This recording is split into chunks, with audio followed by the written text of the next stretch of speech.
So kahapon nga nag-clean up drive tayo dito sa May 10th Street sa harapan ng Meta Animals Manalo K9 office.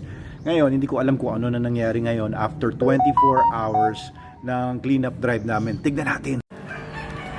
Puntahan nga natin. So ito yung main road ng subdivision namin. Relatively malinis naman yung main road. Oh, ano ginagawa ninyo? Nagda-drugs ba kayo? Ha? Okay, magda-drugs ha? Sama yun. May sinusunog na bubuyog. May kawawa naman. Ha? Scorpion? Tindi ah. Ito yung office ng Manalo K9. Relatively malinis pero may mga dumi na ngayon. Holiday today, no? So today is December 30. Ano bang day ngayon? Bonifacio Day or what? So wala yung mga tigalinis natin. Ba't may damit na naman dito?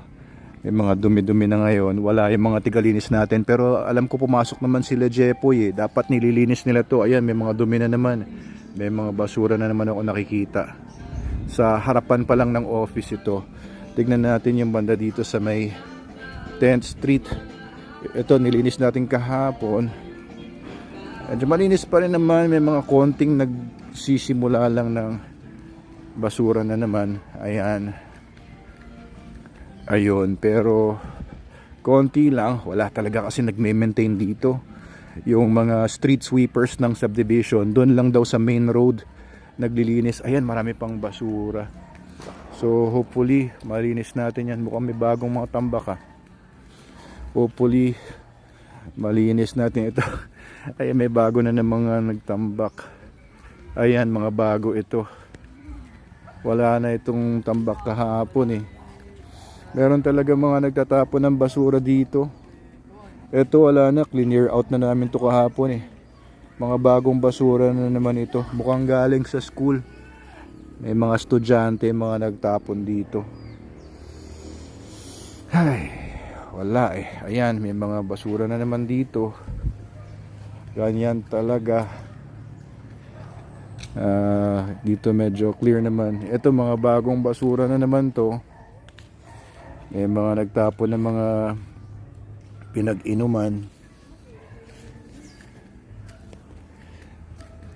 Pero sana malinis natin talaga ito. Kasi may mga bata, kagaya nitong maliit na batang ito. Pag may mga basura kasi dito, hello! Pag may mga basura kasi ganito, syempre, makakakuha ng mga sakit-sakit yung mga bata dito. Ayan, may pusa. Yan talaga. Anyway, subukan natin mamaya. Maglinis kami dito nila Jepoy or hindi natin. Ayan, meron talaga mga nagtatapon ng mga basura dito. Anak niyo po ba yan? Anak niya? Ang cute ah. Ilan taon na po yun? Isa po. Isa pa lang? Yeah. Oo nga. So yan oh. Linisin natin ulit ito. Ayun pa yung mga naiwan namin kahapon. Pero may mga bago talaga mga basura. Lagay tayo ng mga signage dito para maging malinis ang buong paligid. Especially para sa mga bata. And of course, no, nakakawala ng, alam nyo, nakakawala ng dignidad para sa mga taong nakatira dito. And damay-damay na lahat ng mga nakatira dito. Kasama na kami. Ayan lang yung bahay ko. Ayan sa taas. So sa likod ng ng street na ito yung bahay namin. Pagandahin natin to.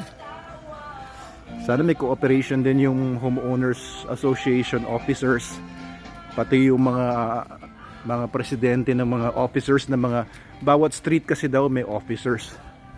Eto, sa harapan pa lang namin. Wala.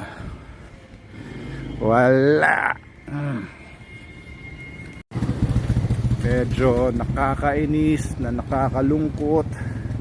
O baka mapasok ka dyan. Na nakakaawa.